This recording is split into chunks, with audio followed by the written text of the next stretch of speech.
could be an issue beside, obviously, the corruption issue is in Colombia, but it could be an issue as well. And in Brazil, which we'll talk about in a second, corruption clearly has dominated the environment and the agenda. Yet, at the same time, we see the military taking over in Rio de Janeiro, which reflects the deteriorating security situation in that city, which could also be a factor in the election. How important it will be in the general election, we'll see. But certainly for Jair Bolsonaro, the federal deputy and a fierce nationalist, he has taken advantage of this issue. He seems like the Duterte of the Philippines, but without the compassion of Duterte. Anyway, there are a lot of questions to explore this morning, and we're very, very fortunate to have three superb analyst speakers who have kindly agreed to share their knowledge and insights with us. And we have a great audience also. We look forward to your questions and comments. We're delighted to welcome Brian Winter, who is the editor-in-chief of America's Quarterly magazine. He's also the vice president for policy at America Society and the Council of the Americas. He's presided over, I think, a brilliant and highly successful relaunching of America's Quarterly since 2015. It's an indispensable resource for the coverage of politics, business, economics, and culture in the hemisphere. Brian is also remarkably prolific. He's the author or co-author of 4 books, including one with Pelé, another with Fernando Henrique Cardoso, the accidental president of Brazil, also with Alvaro Uribe, former president of Colombia, called No Lost Causes. He's a leading expert on Latin America, a frequent commentator, and often cited in the press. Brian lived for 10 years in the region, working for Reuters. He lived in Sao Paulo, Buenos Aires, and Mexico City, and we're thrilled to have him here and appreciate the collaboration. Thank you. In this event. So welcome, Brian. Next, we have Monica de Bolle, who is a familiar face here at the Dialogue, our Washington-based speaker this morning. She is a Brazilian economist, a senior fellow at the Peterson Institute, International Economics, since January of 2017. She's also an adjunct professor at SAIS. Monica has written many, many books. Most recent, How to Kill the Blue Butterfly. And if you want to know what that refers to, you'll have to buy the book. Her views on Brazil's economy and economic policy have been published widely. She writes for Brazilian newspapers like O Globo and Estado de São Paulo, and Monica has a doctorate from London School of Economics. So we're thrilled to have her come this morning and share her perspective. And Roberto Simon is our third speaker. Welcome to the Dialogue, Roberto. He's a lead analyst for policy fellow at the Wilson.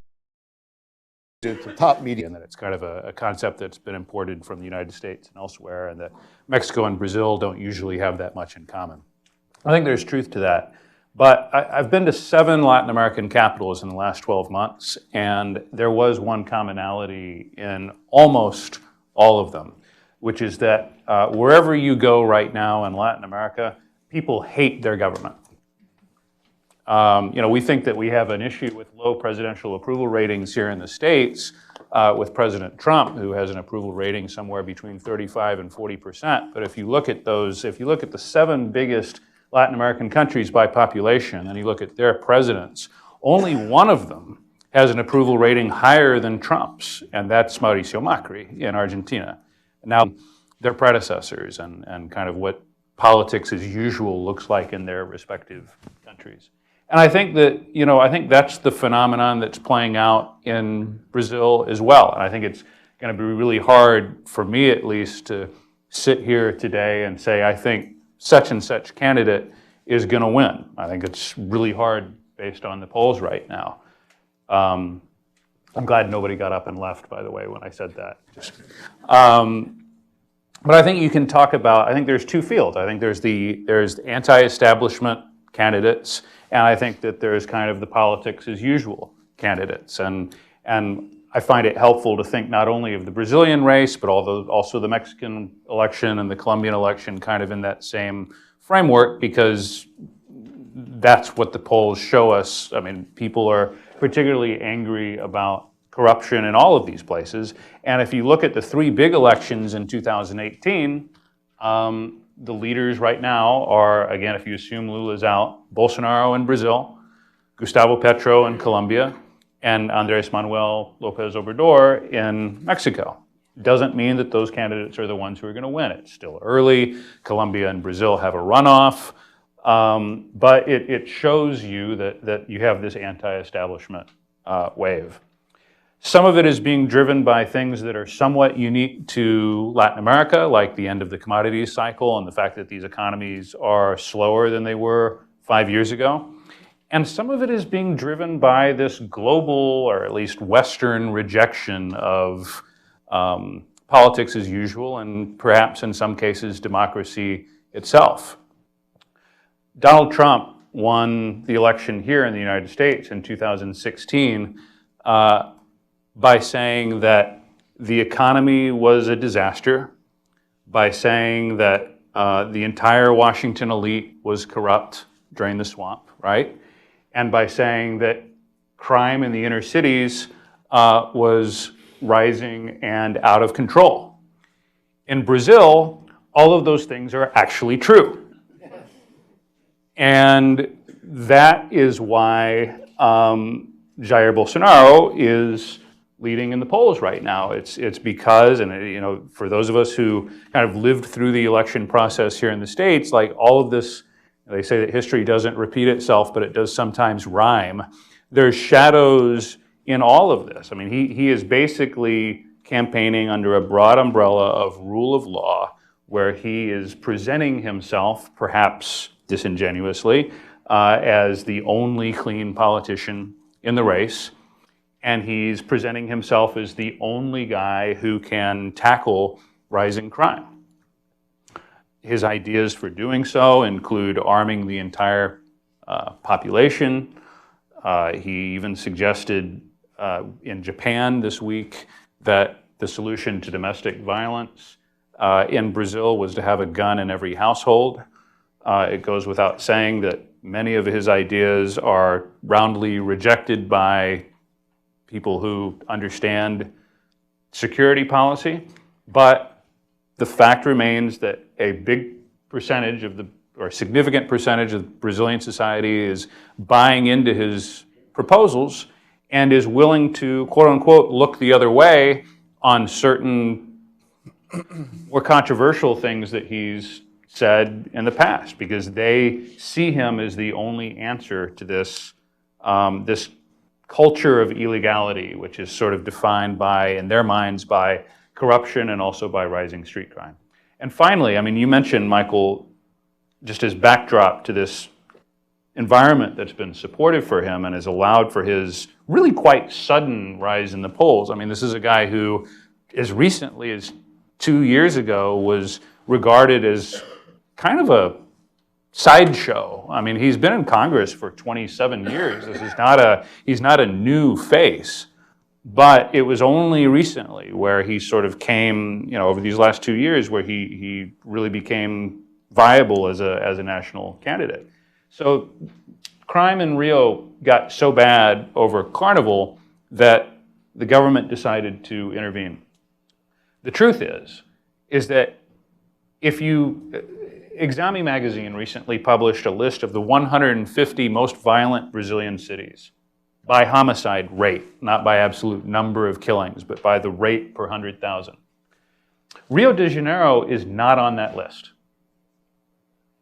Rio de Janeiro does not even make the list of the 150 most violent cities in Brazil. What that tells you is that it is a country suffering massively from urban violence. And so a guy who comes in and says, I'm going to take care of this, don't worry, we're going to arm everybody, we're going to put the police back out on the street, you're going to have the shock troops, you know, the Ibope and others, they're going to be able to just kind of shoot whoever they want, all the criminals are going to die.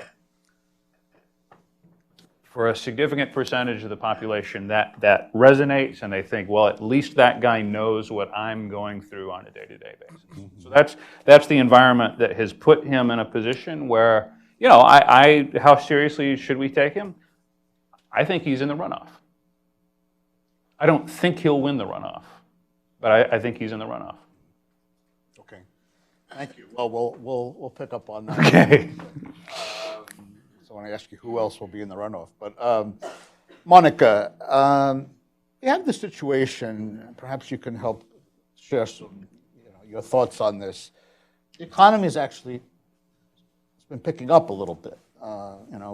You've pointed out, written about the problems of the debt and the deficit, all of that. We know, and the reforms have been difficult, but the economy is what this year is supposed to be over 2%, and which is certainly, improvement. And yet you have a government that has and a president that has such a low approval level.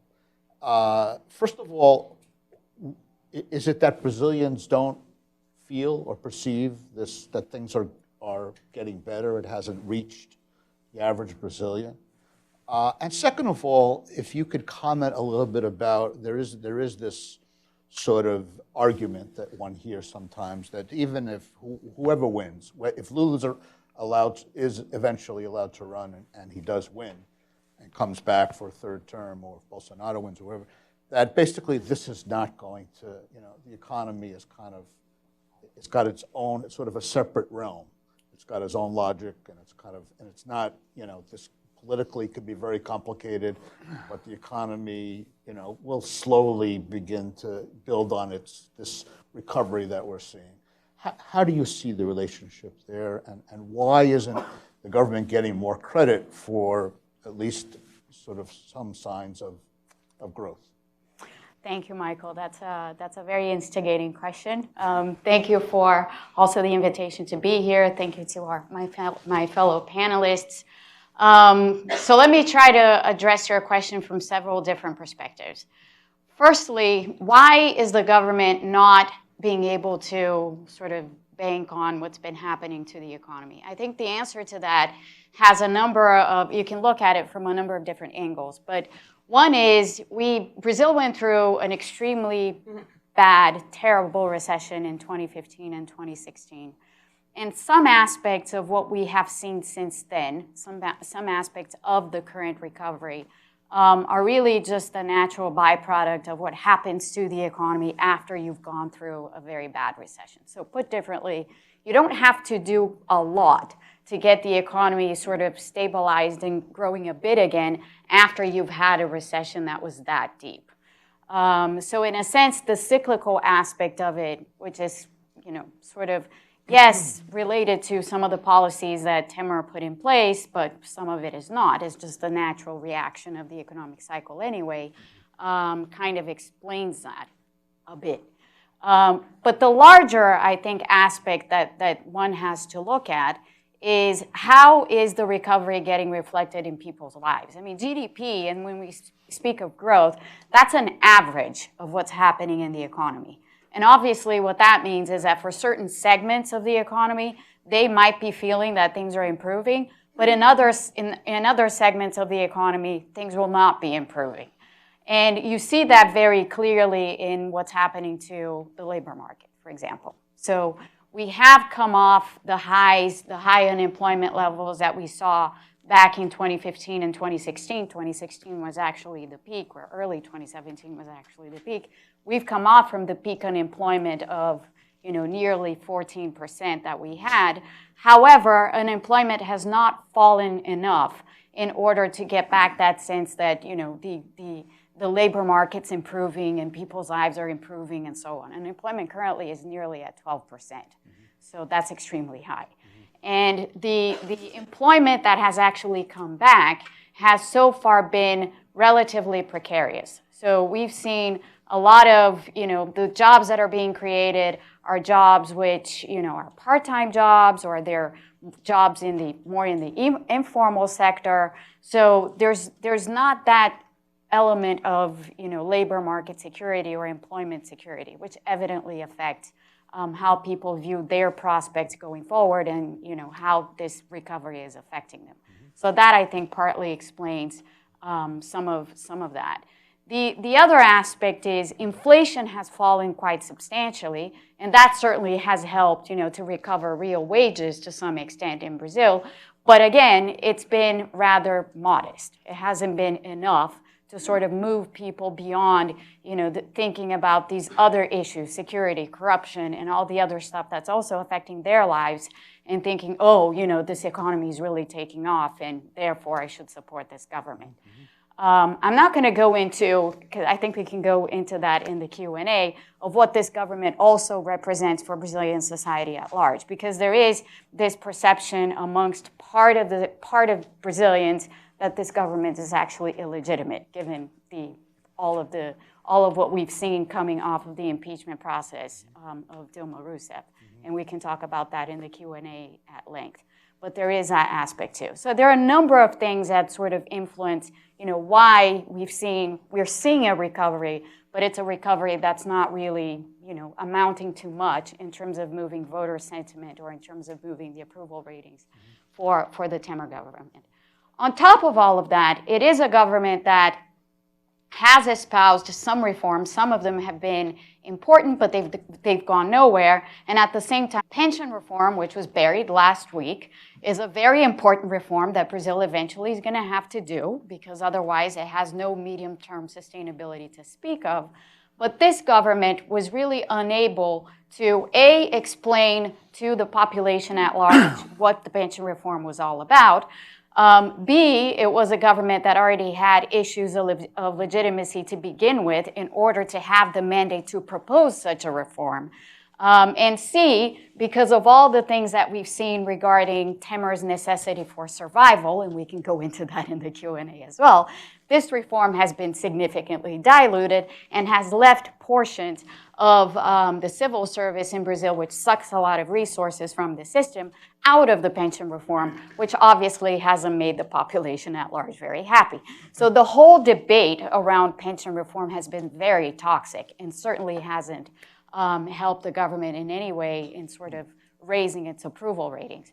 Looking at sort of the prospects that this recovery will continue, I mean, certainly there is the perception or the general perception that this recovery has gained or is about to gain momentum in 2018.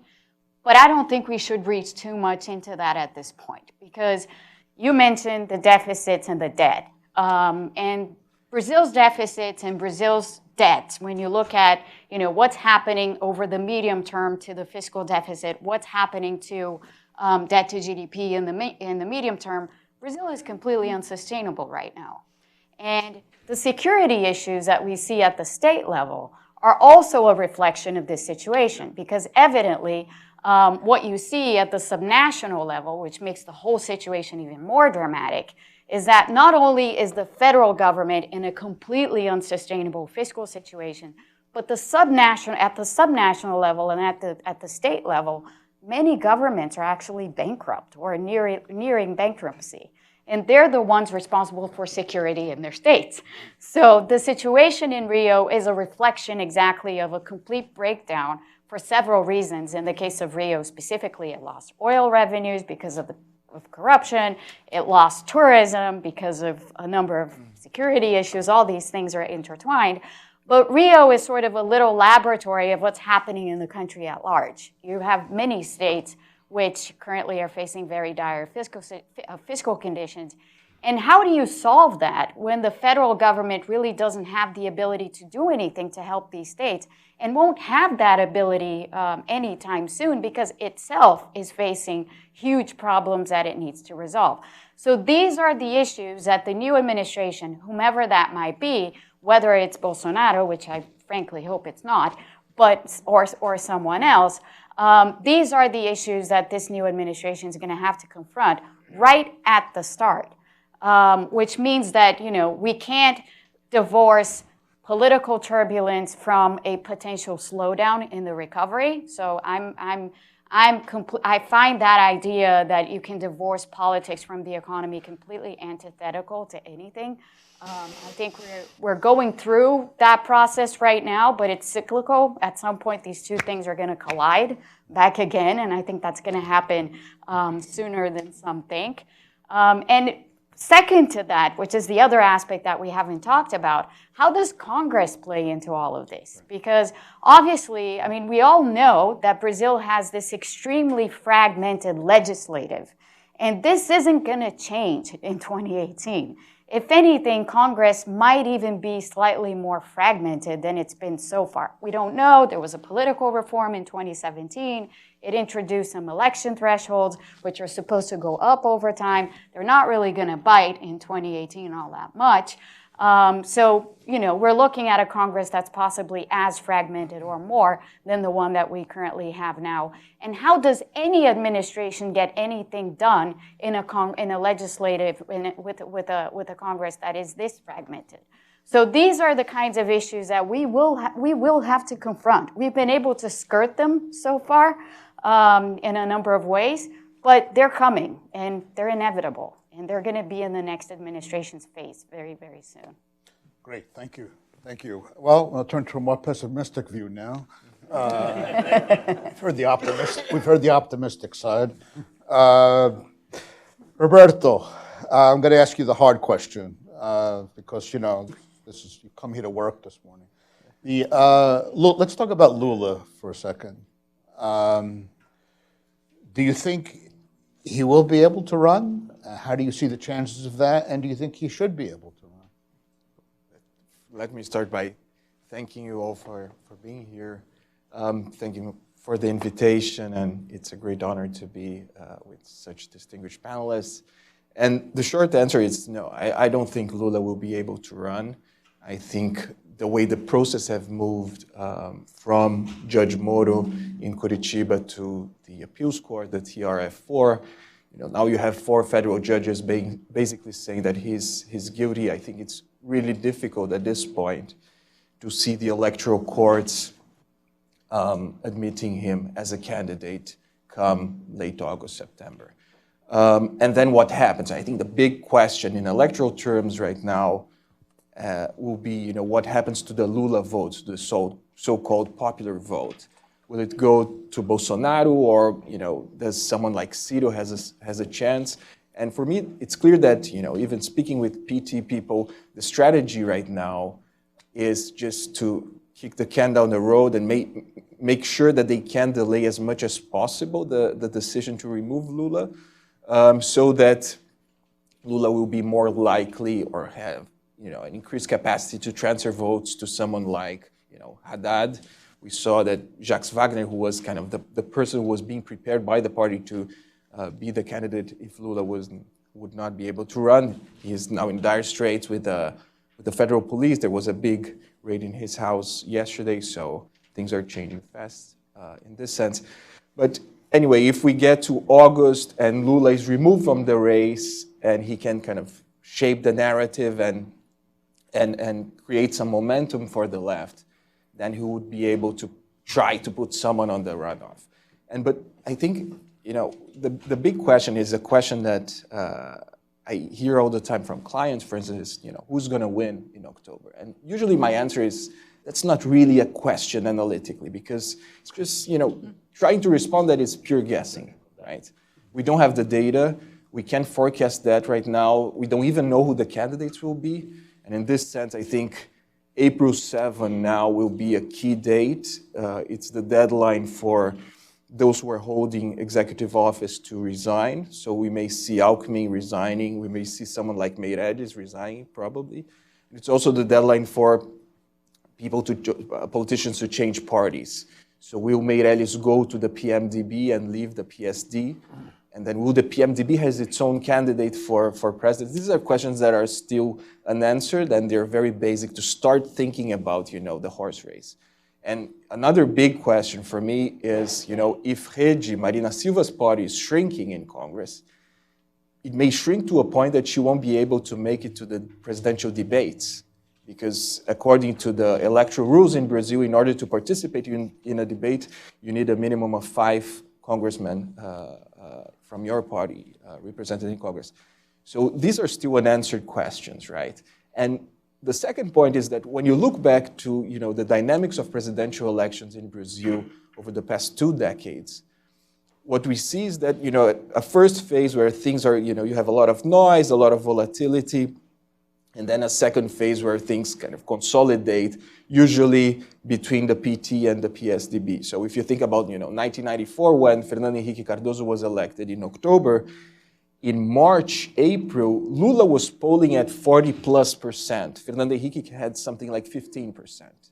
And then, of course, the Plano Real happened, and the effects started to kick in, and public opinion realized that the Plano Real was directly associated with Fernando Henrique Cardoso, and this created momentum for his candidacy.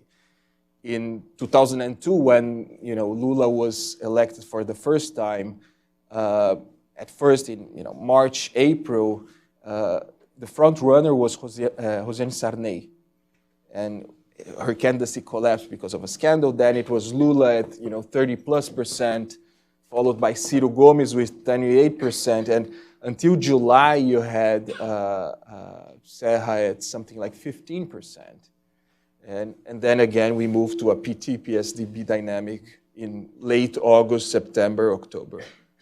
And let's not forget that the last elections, in August, you had Dilma also at 30+%, Marina Silva with something like 28%, and Aécio Neves with 10%, something like that.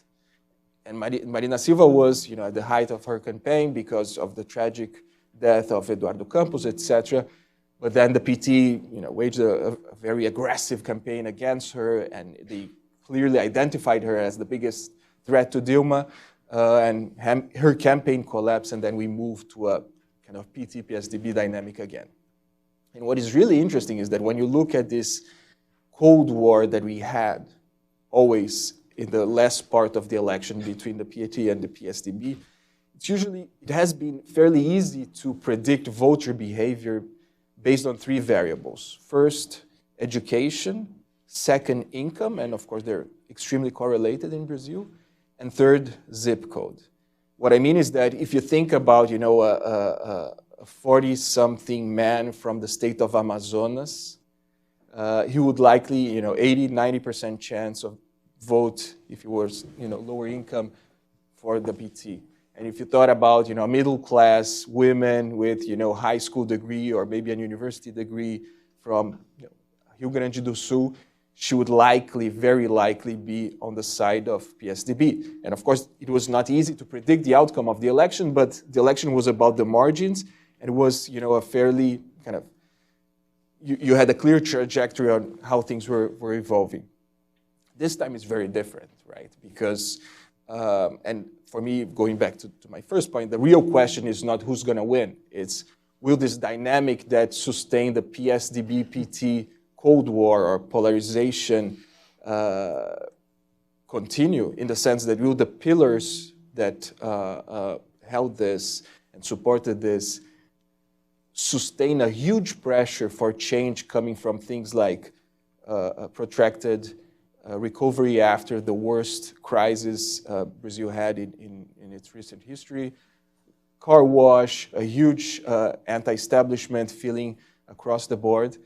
And when I think about the pillars, I think about 3 things. One is, having a big party that is capable of projecting your candidacy nationwide and having the capillarity, the support from mayors, etc. The PMDB, PT, PSDB machine.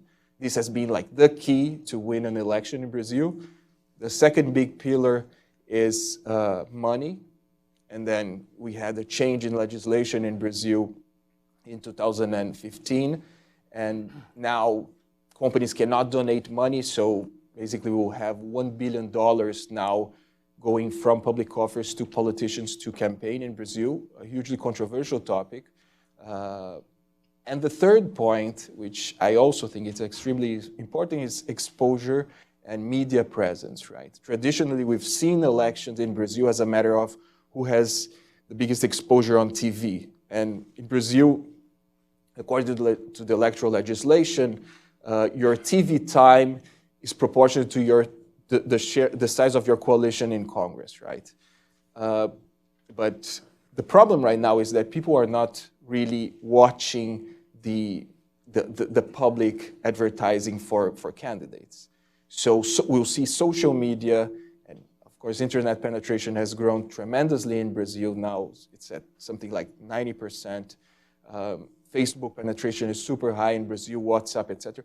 So we're in a very uncertain environment, and it's interesting that, you know, when you think of, or you see the discussion in Brazil, it seems to me that there's a division between those, you know, old school political science who say, yes, we have Bolsonaro, we have, you know, newcomers, but in the end, you know, the system will resist the pressure for change because it has always done, and it will do so. And you have, you know, other people, and I'll position myself with them, saying, look, we can't say this now because, you know, there are so many changes going on that probably the system will not resist, but, you know, the outcome is still pretty much uncertain. Great. You want to respond to that? I would just say one thing, based on all this. Imagine how confusing it is to be a Brazilian voter right now. I mean, we follow this for a living, right? And it's this atomized field where, you know, you have very little differentiation between candidates. You don't know who the candidates are. At some level, I mean, I think Roberto, what you were referencing with like the late changing Brazilian electorate, that's partly the function that it's always been a somewhat apolitical country by Latin American standards. And I say that as somebody who lived for 4 years in Buenos Aires, where you turn on the television at 9 o'clock at night, and whereas other countries show sitcoms and telenovelas, and it's like everything in Argentina is public affairs programming, like people are engaged all the time. And in Brazil, it's, in some respects, it's the most opposite of any country around the region that I've been in, where people don't really start paying real attention to the election until after the World Cup is over, right? Well, that's certainly true. Which it always lines up. The cycle always lines up, and that's what? That's July, right? July. So, June, July. But, you know, I mean, again, trying to figure out, like, trying to make sense of all this, I think you have to maybe, if we break it down and we think about what this average Brazilian voter has experienced, like, what's their narrative? How are they looking at this over the last 2 or 3 years? And in very simple terms, I think it's, they basically, most people voted for Dilma in that 2014 election. Most people then regretted that choice within 2 or 3 months. I mean, the polling showed that. I mean, it was basically by March, 2 months after she was elected, her second term started, you had 2/3 of the people in polls saying that they wanted her out. And then in 2016, there was all of this hope around car wash and around the impeachment process, and basically this idea that the PT, Lula and Dilma, that they were corrupt and that they had ruined the country and that it was this corrupt morass and they'd screwed up the economy, and that therefore there was at least some hope that when you changed governments that you were going to get something where the economic management was going to be better and where the government was going to be cleaner.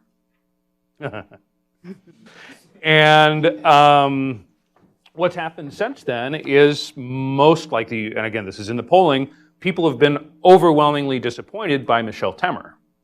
And what they've realized is, again, this is my opinion, but I'm conveying what the polling sort of shows you the average Brazilian thinks, is like basically they're all bad. All of the politicians that have been in power in recent years are bad. And so what do you do? And at this point, sitting here in February 2018, it's just they're looking at this bewildering menu of options, and they're not quite sure who represents authentic change, but is this person who seems to be representing change, is it too risky? Do I go with this other guy instead? So I think the most helpful way to think of it is establishment candidates and anti-establishment candidates, and trying to handicap which philosophy will prevail. Great. Before we open it up, let me just ask a question of the three of you and just get your reaction, and then we'll invite comments and questions. Is there any external factor you see in these elections, Brazil, but also Mexico, Colombia, and any others, that could be relevant? And by external, I mean United States, China, interest rates, commodity prices, In other words, is there anything that, or even in the case of Colombia, Venezuela, in other words, external to the country, outside the country, which you see could conceivably have some effect on the internal politics and the electoral outcomes this year? I'll start with Monica. Well, I think in the case of, so let me go in sort of chronological order in terms of their elections. I think in the case of Colombia, the migration crisis out of Venezuela will be an issue. There's just too many Venezuelans going into Colombia, and Colombia doesn't have the capacity to absorb them. So this is going to play out. It hasn't yet played out to the extent that, you know, perhaps it should have, but it will. I think it's inevitable. So that, I think, is going to be a major external factor for Colombia. Mexico, it's what we're already seeing. It's the tension between the U.S. and Mexico on all the issues that we're seeing playing out. The wall, NAFTA, you know, everybody's down in Mexico City right now trying to hammer out the 7th round of the NAFTA negotiations without touching on the 3 main issues of the NAFTA negotiations and sort of skirting that, you know, which obviously isn't going to go anywhere. So this is going to drag on, and this is going to continue, and obviously this is going to drag on into the Mexican elections. Not really a major election issue yet, though. Not really a major election issue yet, not in the sense of, you know, anti-NAFTA, pro-NAFTA, so not in that sense, but certainly in the sense of, you know, just hiking up tensions between the U.S. and Mexico. I think that element of things is inevitable, and we're seeing it. We see it in you know, the way that AMLO talks about the U.S. and the way that the things have been playing out in the country. And in Brazil, I think, you know, differently from Colombia and Mexico, these issues are not right now at play. What's happening in Brazil is that what you have is what we've seen for many emerging markets, this situation where the current environment is very benign, so lots of liquidity flowing everywhere. Brazilian stock markets going through the roof without much of an explanation as to why, given the scenario that I traced out in terms of what we're facing in the not too distant future. And that I don't think is going to change for a while. But if we believe, for example, that the situation here in the US is such that with the economic expansion that's already underway, plus a massive fiscal stimulus on top of that, if we think that that's going to generate at least some more inflation than we thought it was going to generate initially, then obviously interest rates are likely to rise faster. And that will probably happen, the timing of that will probably coincide with just when the next administration is taking over and just when they will be facing all of the issues that I highlighted when I spoke, you know, just a few minutes ago. So for Brazil, that external context is not necessarily going to affect the elections, but it's certainly going to affect the policymaking of the new administration, which is evidently troublesome and, you know, problematic. Berto, you have any thoughts? Yeah, so I think, you know, external variables always play into elections. And going back to the Venezuelan crisis, I think, you know, broadly speaking, for the Latin American left is really they are really in an uncomfortable position. We see people like, you know, Ricardo Lagos and Bachelet ready to denounce Maduro, but in Brazil, the PT is still, you know, very supportive of Maduro and the Chavista camp. And I think for someone like Gustavo Petro, is really an inconvenience, and knowing that, you know, Colombia has always been more the center-right spectrum when we look regionally. I think, you know, having literally thousands of people crossing daily across the board and, you know, the chaos that it's in the neighboring Venezuela will, to some extent, influence voter behavior. It's an interesting question, and I don't know the answer to that yet. Will it affect somehow some voters in the northern part of Brazil, where it's receiving these refugees? And these are areas that traditionally have voted for the PT, right? Remains to be seen. I haven't seen any data showing or any study convincingly showing that, you know, they're becoming more anti-left because of the crisis in Venezuela. And I echo what Monica said regarding NAFTA and the tension with the United States. but I'm also very, it's fascinating to see how the polling and the discussion in Mexico show that there is, one big theme, which is corruption and the anti-PRI sentiment really shaping voters' behavior and how people engage with the electoral debate online and in other forms. So again, inevitably, I think the United States and the fact that Donald Trump's view in Mexico is extremely negative will play a role, but I don't think it will be among the key topics in the elections. Yeah, great. Brian, I'm going to ask you one question, and you can comment on this, but I also want to take advantage of the fact that you co-authored books with two former presidents in Brazil and Colombia. And just if you could tell me, you wrote an article about this, and maybe you can share that with the group about what Cardoso would like in terms of a Lula participation and that kind of sense of, even though they've been rivals, and maybe what the effects might be in Brazil if Lula is not able to run or he goes to jail or whatever. In other words, what the consequence to that be and how Cardoso, you think, would be viewing this. And also in the case of Colombia, you wrote a book with Álvaro Uribe. I think the conventional wisdom is that the second round will have his candidate, whether it looks like Ivan Duque, or it could be somebody else, but maybe not. He's somebody who, even though the president, Santos, doesn't have a lot of support, Uribe's got, I think, almost 50% support, so he's still a factor. What do you think his strategy is, and how is he looking? Do you think? I mean, I may not have spoken to him, but you know both of these former presidents very well. Can you have any thoughts about? I do. I mean, let me just try to briefly answer each one. So Fernando Henrique Cardoso comes from a tradition of Brazilian politics that's been around for a long time and is sometimes hard for people who specialize in other countries to understand, because there has been, over time, there's been a core Brazilian elite that, even in the context of incredible volatility with coups and revolutions and other changes over the years, that elite has, for the most part, stayed intact. And in some respects, it has been a useful thing for Brazil, or at least for the elite itself, because it has maintained a certain degree of stability. And you do, in my experience, there is a group of people who get together from across parties, from across ideologies, and they talk to each other.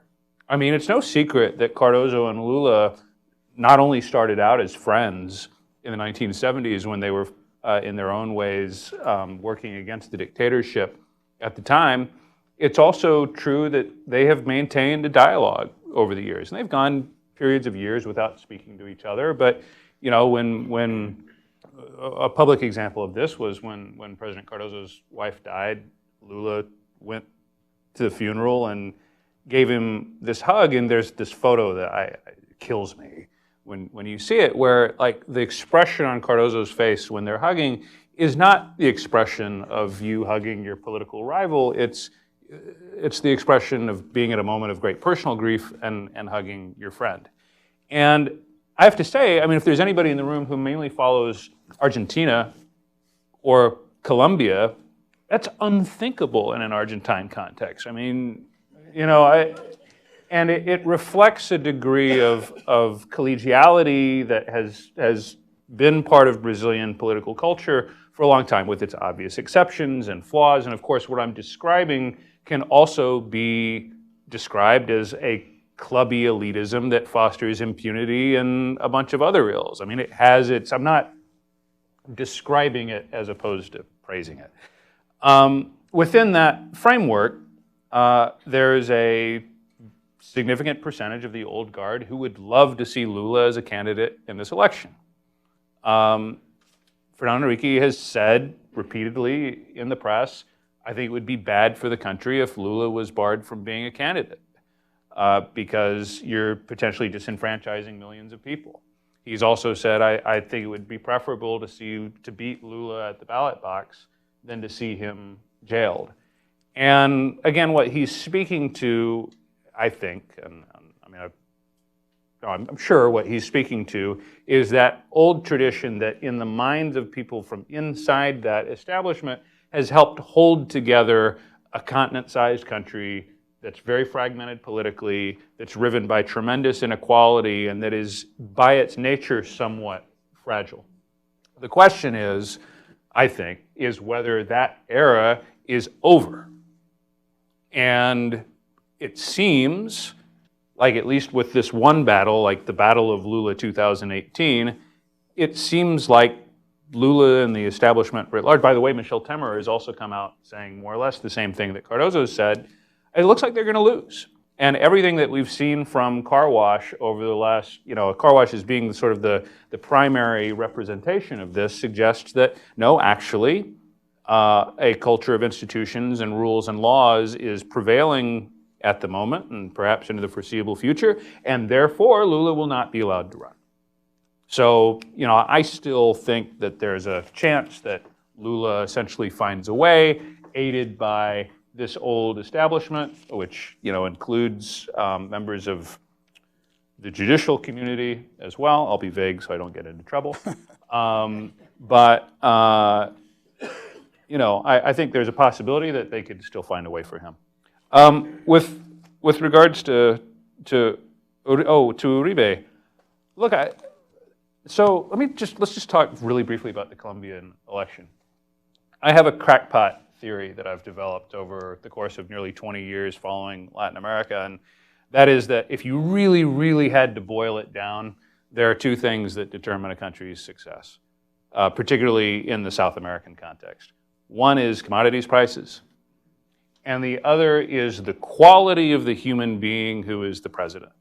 It's the quality of the person. It's not the ideology, because we all know that there have been good governments I believe anyway, that there have been good governments in recent years, left, right, center. It comes down to the quality of that person. Are they a leader? Can they build alliances? Do they understand math? Right, which is what matters on the fiscal front, right? I mean, how many leftist governments have we seen that have understood math? Evo, Humala, Lula's first term, and have had good governments as a result. And that's why I'm actually really optimistic about Colombia, because I look at that field and it's a really good field. I mean, you've got good options, and not all of them, but like there's sort of center left and center right, and just good quality leaders who are prepared and who inspire a degree of confidence. And there are other countries in the region that would kill to have just one of those Colombian candidates.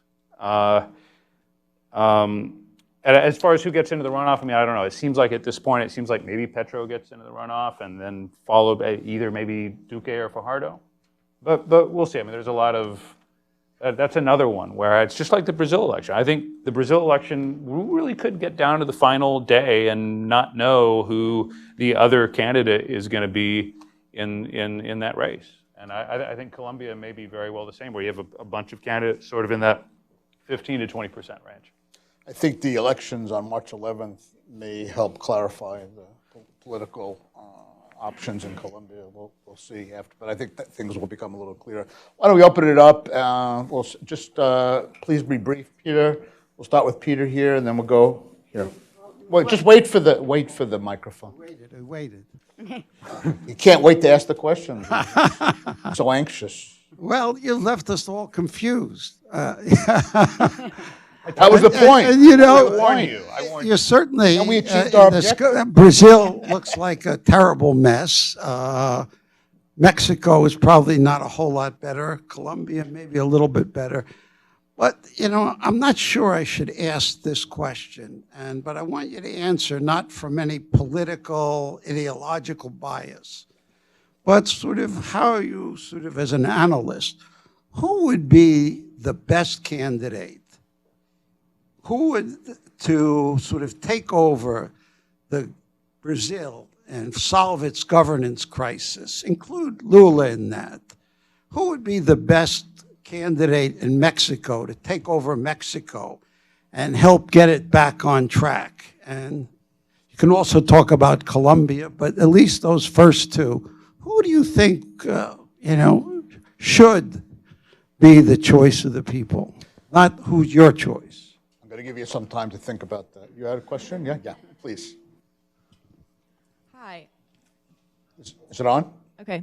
Hi. I'm much more familiar with Argentine politics, so I understand the rallying around Cristina and the nostalgia of Kirchnerismo.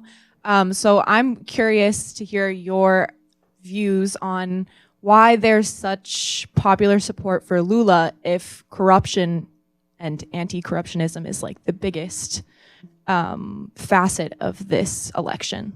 Okay, great. Let's go over there, and then we'll go to this. Yeah.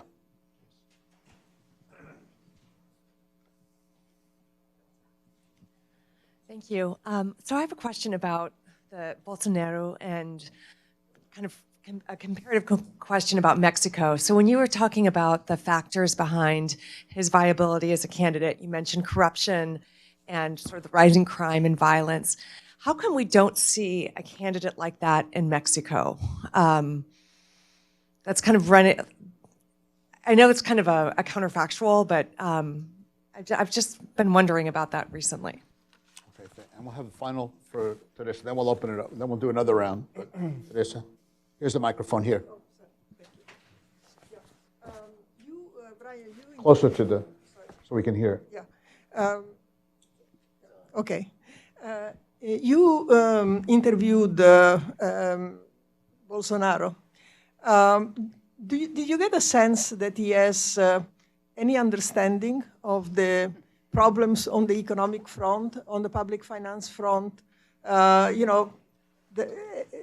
Did he mention at all this during the interviews?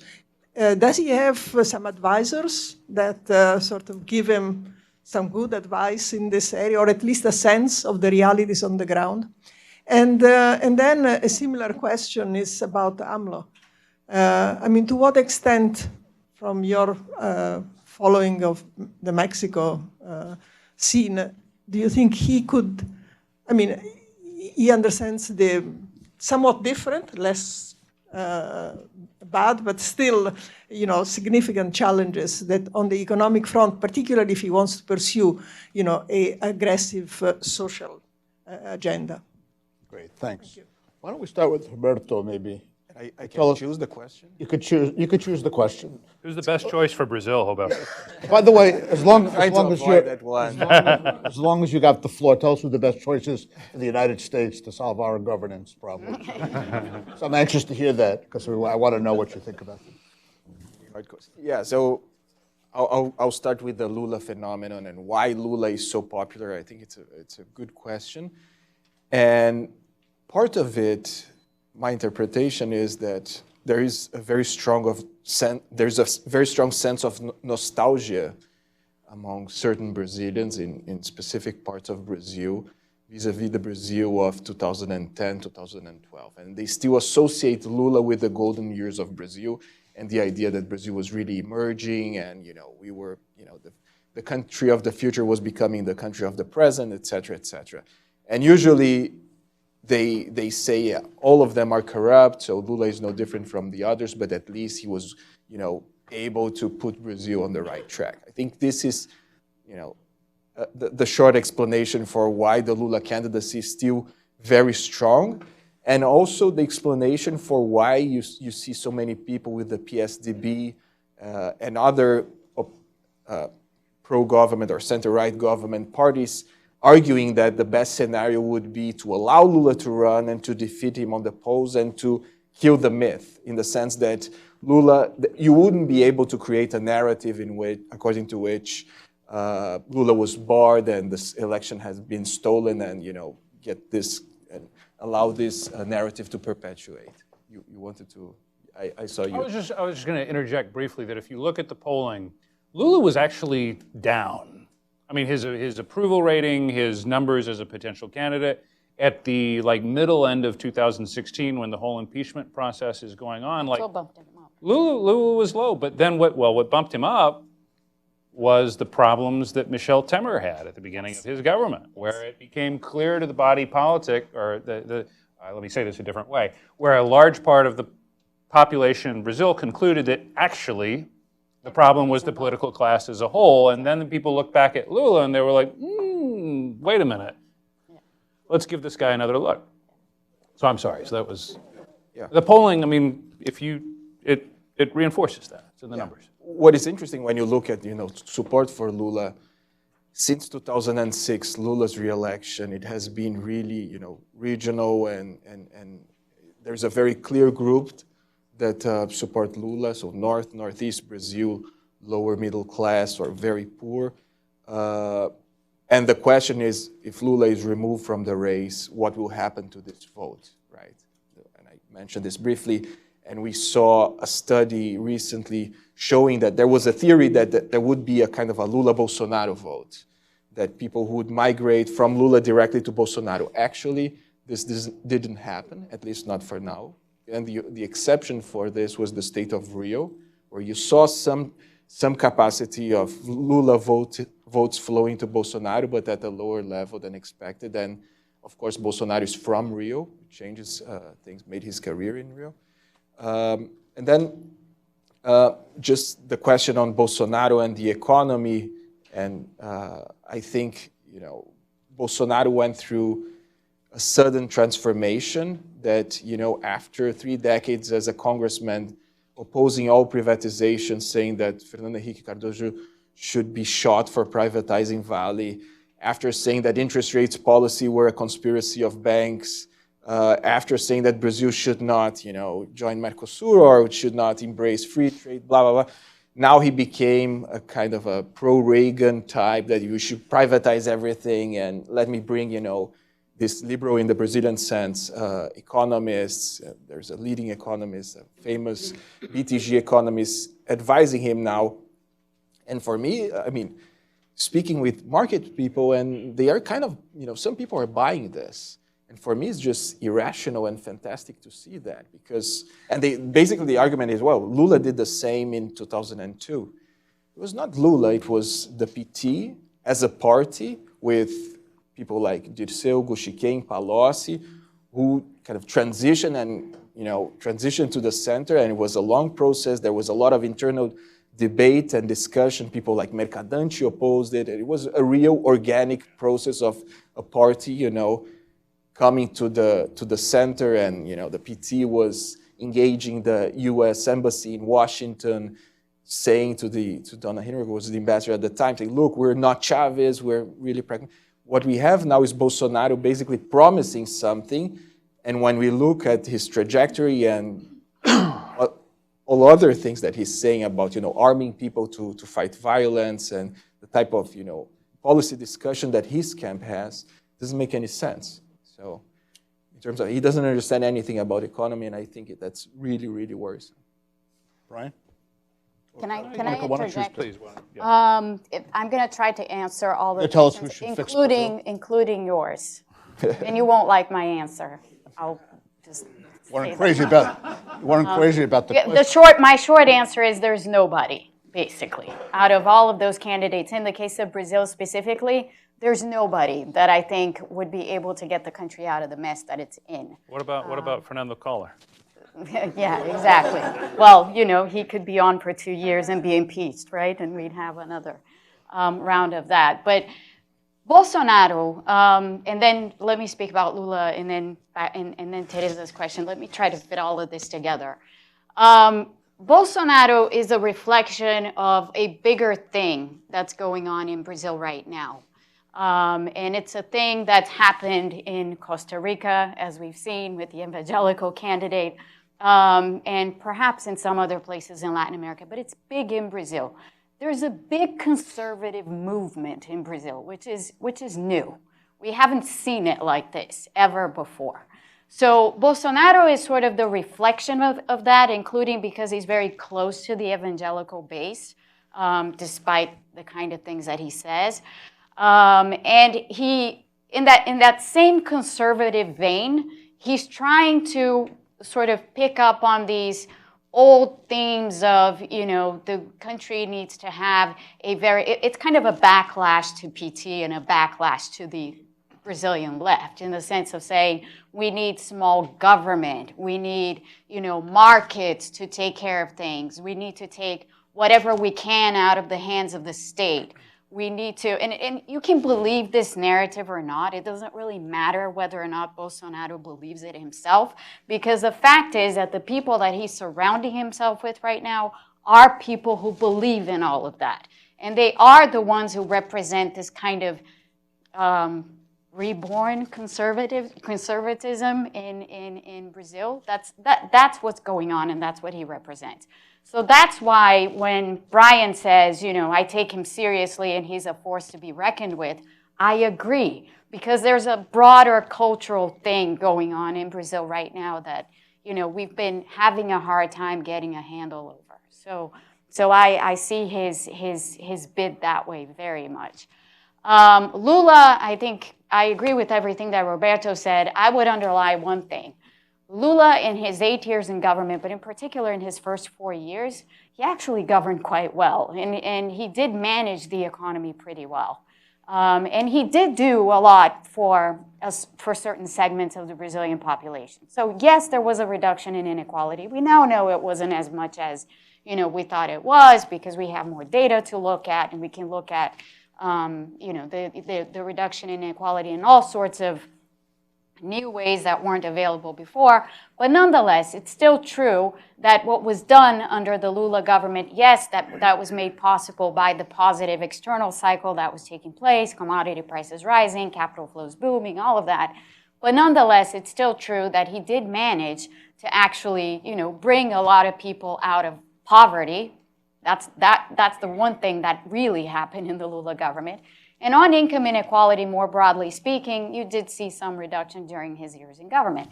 And that's what people remember, by and large. And picking up on what Brian was saying, I mean, when you look at, you know, some of the things that have happened in Brazil since 2016, for example, the infamous taping of President Temer in the garage of the official residence talking to the JBS guy who's, you know, as we know, now being convicted, and so on and so forth. You know, there's so many of these things that are so in people's faces, so to speak, that I completely agree with Brian. The view is that whatever crimes Lula has committed, well, he's just one more, you know, in the middle of all of this. But he happens to have done some things which some segments of the Brazilian population benefited from. So, you know, that's where he gets his support from, very, very clearly. I guess I already answered your question on the economy. I don't think Bolsonaro has any clue, but I think he's going to delegate completely to these people that he currently has as his advisors. Whether or not he sticks to that is a different issue. So, you know, let's say he gets elected. As I said before, I hope he doesn't, and that goes to Peter's question. But let's say he does. If he does, you could see, you know, possibly him having these people in place for a while, and then if it doesn't work out, he'll just, you know, substitute them and go with his nationalistic instincts, because that's who he really is. You know, he has the old style 1970s nationalistic instincts, which, you know, were very much like Dilma Rousseff's nationalistic instincts for different reasons, but we know where that ends up, and that's what worries me about him. As for the candidates that we have in play at the moment, or the ones that we know of, there may be people that we don't know of.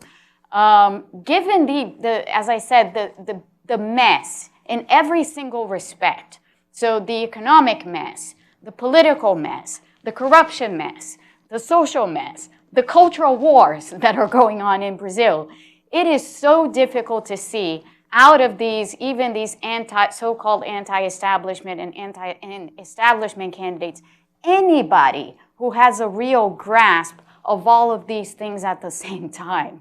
And ideally, I know we're never at the ideal, but ideally that's what you need, you know, to kind of get through this. So what I fear is likely going to happen in Brazil is that if we don't elect Bolsonaro, if we end up electing someone else who's more of a centrist, reformist, or whatever, I go back to my previous point. We're going to have a fragmented Congress. We're going to face the fiscal issues that we have to face.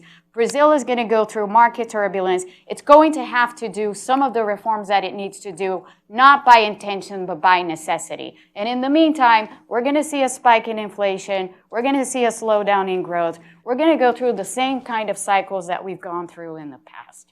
And that's, kind of independently of who wins, because even if that guy wins, I think we're going to see the same sort of thing playing out.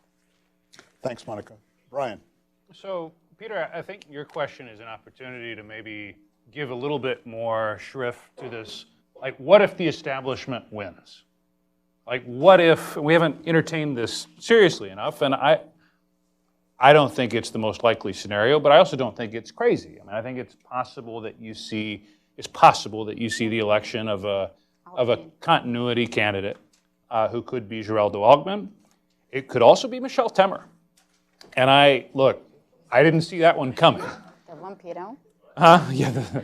But there's been, this is new, really, over the last 2 to 3 weeks. There's been a real surge in Brazilian media. There was also, I can say this. There's been a whisper campaign here in the United States. There was one person in particular who was going around to opinion makers in New York and elsewhere suggesting that Michel Temer was going to run and that it was going to be viable. I won't say who it was. And the argument, well, I don't want to get, I'll come back to that.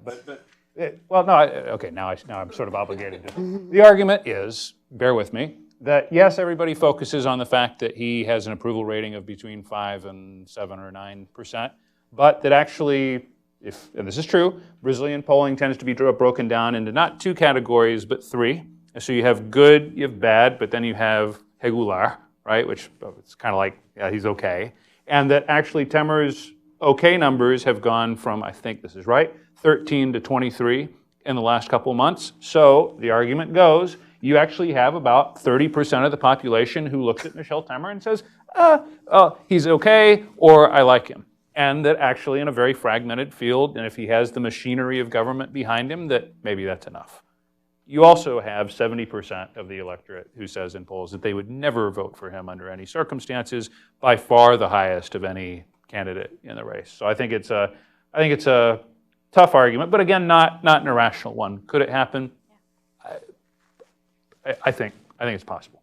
But leaving aside like the Michel Temer candidacy, let's look at Alckmin. I mean, this is a guy who faces challenges to being elected. He's unique among candidates in the fact that it's hard for me to understand sitting here today how he would get into the second round. But actually, if he got into the second round, I'm pretty sure he'd win, which is weird, right? It's weird. Like how many, I can't think of a equivalent among other candidates, but he's not a guy who, for better or for worse, inspires strong feelings among the electorate. If he came in, is it possible that he'd be able to cobble together a pretty good coalition in that fragmented Congress that you've just described? Yeah, it's possible. But again, I don't, that's based on the assumption that Brazil is going to buck the trend that you've seen in Western democracies almost everywhere. You have to believe that the Brazilian voter, faced with a sort of a buffet of choices of continuity versus drain the swamp, that the Brazilian voter is going to choose continuity. And if you believe that these global factors matter, how is the country that has arguably had it worse than any other country in the Western world when it among democracies, when it's come to the performance of the economy and the approval ratings of its presidents and a recent impeachment process and all that, are people really going to choose continuity? They might, but you have to, it's a little bit of a leap of faith. And then, gosh, there was a really good question about, what was the third question? Sorry, I used to be a reporter, but I took terrible notes. The question about Bolsonaro. Why there's no Bolsonaro no in Bolsonaro Mexico? in Mexico. Because of record violence and security and all of that? I just think it's played out in a different way. I mean, actually, so this was, I did this. It was, the point we were trying to make was, obviously he's on the right and he's on the left, but both of them campaigning with anti-establishment nationalism and the war cry against corruption as their rallying cry. And basically, I'm not a Mexico specialist, but I follow it. And the way the Mexican election is kind of breaking down is if you think corruption is the #1 issue, you're likely to vote for him. If you think security is the #1 issue, right now you're likely to vote for the PAN. And that's in the polling as well. I mean, they've sort of done the crosstabs where they ask people, what's the most important issue to you? And of course, that's in a context where crime is rising very fast in Mexico right now. The homicide rates are up. And so at some level, like, is the Mexican election a contest between which issue is more important on election day, corruption or crime? I think so. And then, what do you think that is, if the PAN government was not exactly, last PAN government wasn't very successful in fighting crime? Well, I mean, why would it do so well? I think they're seen as the tougher, you know, a little bit of mano dura, right? Which, I mean, not compared to, you know, Salvador, for example, but they're seen as the party that is tough on crime. And again, this is kind of like the Bolsonaro thing, is whether it's effective or not is a completely different question. And then just finally, one final thought, the question about Bolsonaro and his economic policies. I share the skepticism of, you know, how committed he is to this liberal, in the Brazilian sense, sort of the free markets agenda. I interviewed him for the profile I wrote. He also spoke at the Council of the Americas, which is my employer. That meeting was off the record, but it was leaked to the Brazilian press, so I can talk about it. I did talk about it here in this article. I mean, he openly said multiple times in that meeting, I'm not an economist, I don't really understand economics, and made, in kind of a humble human way, and you know, and so if I was an investor, that would give me pause, and I know that it does give investors pause. But look, I mean, we also live in a world where memories are shorter than they've ever been before, and if he has the next 8 months to campaign as a liberal, you know, Donald Trump used to be a Democrat. So people are willing to sort of accept that people have put on new hats. And Bolsonaro is making a very strong bet. This interview that his advisor, this guy Paulo Guedes, gave to Folha over the weekend was, he actually said, yeah, let's privatize everything. And what I hear in our context with the business sector is that, especially in a context where there's a leftist candidate, whether it's either Lula or Ciro, you hear an increasing number of people in Sao Paulo and in New York in the financial community saying, yeah, I could live with Bolsonaro. So let me just make one point, very quick one. Paulo, just for everybody, who is Paulo Guedes? Paulo Guedes is Bolsonaro's main advisor. Presumably, he would be Bolsonaro's finance minister. He has a PhD from the University of Chicago, which tells you what his economic views are, and it's no surprise that they are what they are. And he's been in the Brazilian financial sector forever. That's where he basically built most of his career. He was also, at one point, the owner, or he set up this institution called IBMEC in Rio, which he's now sold off, but it was sort of a think tank in the sense that think tanks exist in Brazil. They're nothing similar like to the think tanks that we have here. And it was for a time also an institution where there were courses, undergraduate courses in economics and so on. So that's just to give you the background of who Paulo Guedes is and how strange a marriage this Bolsonaro-Paulo Guedes, sort of entanglement is. Mm-hmm. Very good. Unfortunately, we're about, we maybe have one more question. Why don't we go to this gentleman here? Yeah. Thank you. There's a whole sort of... Also, you are? Cornelius Fleischhacker, World Bank economist. There's a whole sort of set of candidates that are in the center right. Some were mentioned: Alckmin, Temer maybe, Meirelles seems likely, Rodrigo Maia seems possible. And then there's a whole bunch of parties there. The PMDB is the biggest, but then also others of the so-called Central, the PP, the PR, DEM, etc., which historically haven't run their own candidates, but they're very important in supporting coalitions and giving their TV time and their local machinery. Where do you see those candidates and especially parties heading? Do you think it's more likely that they consolidate or that it's going to be very fragmented? I think this is basically the risk for the center-right, right? That we'll have Alckmin and someone like Meirelles running for the MDB. He's not going to run for the PSD, probably. And then, because the threshold of this election, it will be really fragmented, the threshold will be lower, the center-right will not make it to the runoff. It would be, I think, now that Michel Temer is being presented as, the only one capable of unifying the MDB, now called MDB, used to be called PMDB, I think it will be hard for Meirelles to convince local party bosses that he's a viable candidate and he's a party guy. And when it comes to Alckmin, Alckmin faces actually a tough situation in the sense that, the PSDB doesn't have anyone with real importance in Rio. Now what they're doing in Minas Gerais is that they're trying to convince Antonio Anastasia to run for governor, and basically Anastasia is saying, no way, I'm not going to do it because I know I'm going to lose. And in São Paulo, Geraldo Alckmin was in an uncomfortable position in the sense that he was trying to convince his own party that the best candidate for the PSDB would be his vice governor, França, who's with the PSB, while his own party is now having primaries with 3 different guys saying, no, I want to run. So you need, that's why I'm going to return to my first point. It's really hard to call the elections right now and to say who will be the viable candidates, 3 months from now, since we don't even know the basics of this, how this will evolve in terms of internal party politics.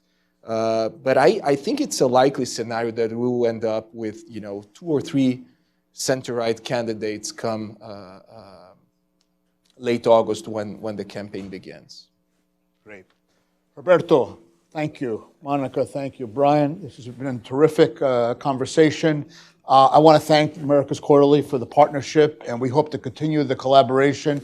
Everybody should subscribe to this great magazine, which is really, really terrific, and Brian's done a great job. So thank you all for coming this morning, and I'm sure we'll have other conversations as hopefully things get a little bit clearer going towards the election. Thank you.